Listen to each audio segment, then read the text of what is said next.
নমস্কার বন্ধুরা, আপনারা এখন আছেন বনশ্রী রন্ধনালয়ে।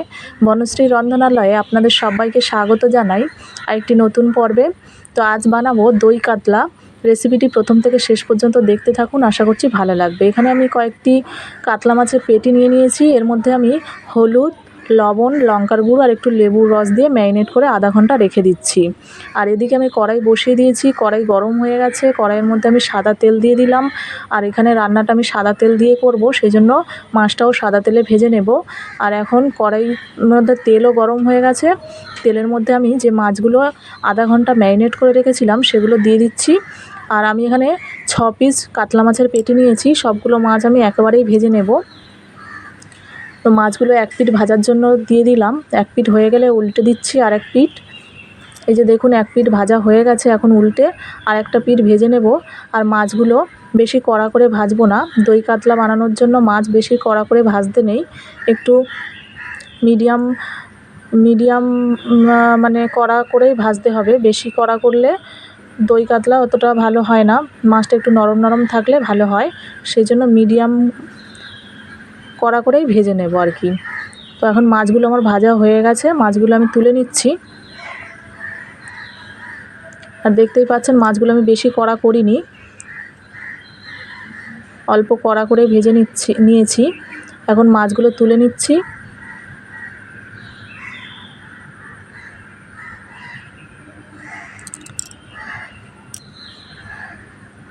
সমস্ত কটা মাছ আমি তুলে নিলাম। এখন আর একটা মশলা বানিয়ে নেব। এই যে 7-8টা কাজু নিয়ে নিয়েছি। আর এর মধ্যে আমি দিয়ে দিচ্ছি 3 চামচ পোস্ত আর 1 চামচ আর অল্প একটু মৌরি দিয়ে দিলাম। আর এই মশলাটা দই কাতলার জন্য খুবই ভালো একটা মশলা। এটা দই কাতলাতে ব্যবহার করলে দই কাতলার স্বাদটা একটু বেড়ে যায়। এবার আমি এর মধ্যে একটু জল দিয়ে কিছুক্ষণের জন্য ভিজিয়ে রেখে দেব। আর এদিকে আমি সেই একই গরম তেলের মধ্যে গোটা গরম মশলা, 2টো এলাচ, 2টো লবঙ্গ, একটু দারচিনি আর 2টো শুকনো লঙ্কা ফোড়ন দিয়ে দিলাম। এর মধ্যে আমি 2টো পেঁয়াজ, 4-5টা রসুনের কোয়া আর 1 ইঞ্চি আদা পেস্ট করে রেখেছিলাম সেটা দিয়ে দিলাম। দিয়ে একটু নাড়াচাড়া করে নেব। এখন আমি মিক্সিংয়ের জার ধুয়ে একটুখানি জল দিয়ে দিলাম, দিয়ে সব কিছু একসঙ্গে নাড়াচাড়া করে নেব।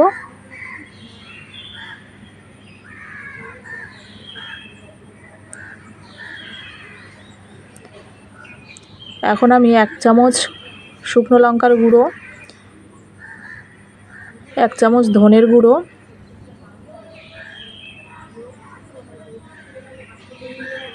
1 চামচ জিরের গুঁড়ো,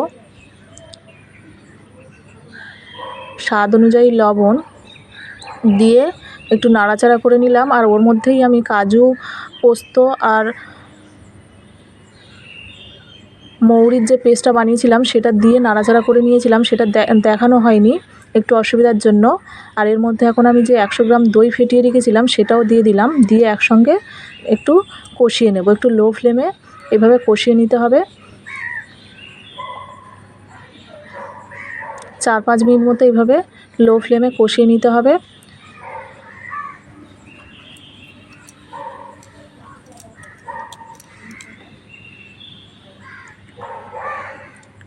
তো একটুখানি চিনিও দিয়ে দিলাম, অল্প সামান্য, যেহেতু অনেকটা টক দই ব্যবহার করেছি সেই জন্য অল্প একটু চিনিও দিয়ে দিলাম। এখন মশলাটা আমার ভালোভাবে কষানো হয়ে গেছে, মশলা থেকে তেল ছেড়ে দিয়েছে।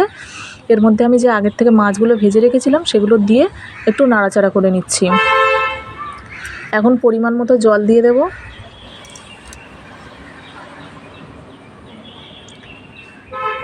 দিয়ে আবার একটু নাড়াচাড়া করে সব কিছু একসঙ্গে ভালো করে মিশিয়ে নেব এইভাবে।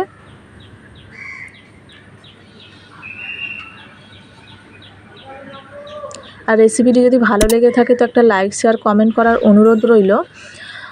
আর যে সমস্ত বন্ধুরা এখনও আমার চ্যানেলটা সাবস্ক্রাইব করেননি তাদেরকে অনুরোধ করব চ্যানেলটা একবার সাবস্ক্রাইব করে রাখবেন। আর পাশে থাকা বেল আইকনটিও প্রেস করে দেবেন, যাতে আরও পরবর্তী নতুন নতুন রান্নার নোটিফিকেশান সবার আগে আপনাদের কাছে পৌঁছে যায়। তো কিছুক্ষণ তরকারিটা ফোটার জন্য রেখে দিলাম ঢাকা দিয়ে। কিছুক্ষণ পর ঢাকা খুলে এই যে দেখুন তরকারিটা এরকম দেখতে হয়েছে। আর একটু নাড়াচাড়া করে দিচ্ছি। আর 1 মিনিট মতো একটু ফুটিয়ে নিলেই রেডি হয়ে যাবে দই কাতলা। আর লাস্টে একটা উপকরণ বাকি আছে, সেটা একটু দিয়ে নেব, নিলেই রেডি হয়ে যাবে দই কাতলা। তো এইভাবে একবার বানিয়ে খেয়ে দেখবেন, আশা করছি খুবই ভালো লাগবে। এখন ওপর থেকে আমি একটু চিলি ফ্লেক্স ছড়িয়ে দিলাম। রেসিপিটি যেহেতু একটু মিষ্টি মিষ্টি স্বাদের হয়, ওপর থেকে একটু চিলি ফ্লেক্স ছড়িয়ে দিলাম, একটু ঝাল ঝাল হবে, বেশ ভালো লাগবে খেতে, সেই জন্য ওটা দিলাম। আর দেখতেও সুন্দর লাগছে। তো আজকের রেসিপি আমার এই পর্যন্ত। দেখা হচ্ছে পরবর্তী একটি নতুন রেসিপিতে। ততক্ষণের জন্য সবাই ভালো থাকবেন, সুস্থ থাকবেন। সবাইকে অনেক অনেক ধন্যবাদ।